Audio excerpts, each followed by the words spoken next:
Before we begin, today's video is not sponsored, but I have been working with the app Rate Game. I love journaling, recording. Rate Game is basically like Letterboxd, but for the sports you watch. You can go into a game you watched on a given night, give a rating, see what other fans rated, all while keeping a record and a track. And also, best thing is, no gambling, no crypto nonsense, and I also sometimes do my pick for games of the night with a bit of a preview. So check the app if you're interested, link below. This very well could be the last Rangers video I do this year. I'm so sick of this team. They give us little hope, trading for JT Miller, moving off from some bad contracts, even stringing together some nice games, including a 3-0 win, actually 4-0 win over Columbus. But the Rangers are playing themselves out of a playoff spot, and their effort tonight against the Calgary Flames, who were coming off a back-to-back, which we covered last night, by the way, was absolutely pathetic. One of the worst Rangers games I've seen in some time, which is a remarkable thing to say.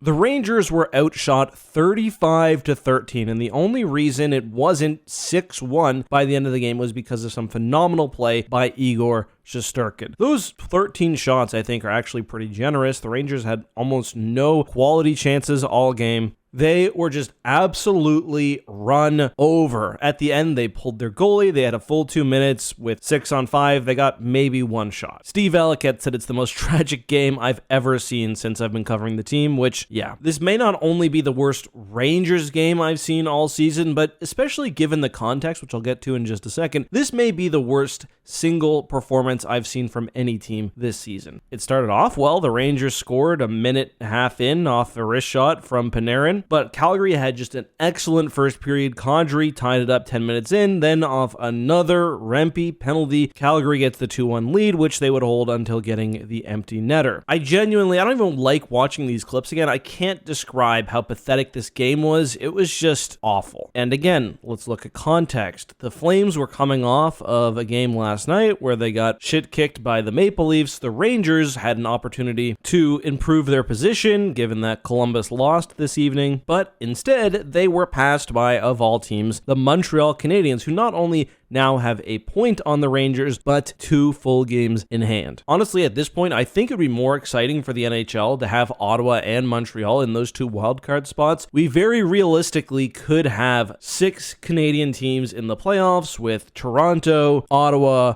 Montreal, Winnipeg, Edmonton, and either Calgary or Vancouver, but not both. Anyway, sorry this wasn't the most in-depth video I've ever done. It was just, I don't even know how to break down what's wrong with the Rangers. JT Miller had an off night. He had a few chances where he just couldn't pull the trigger. I thought Fox looked good. Zibanejad at times looked good, but it was not enough. Anyway, there we go. Bye-bye.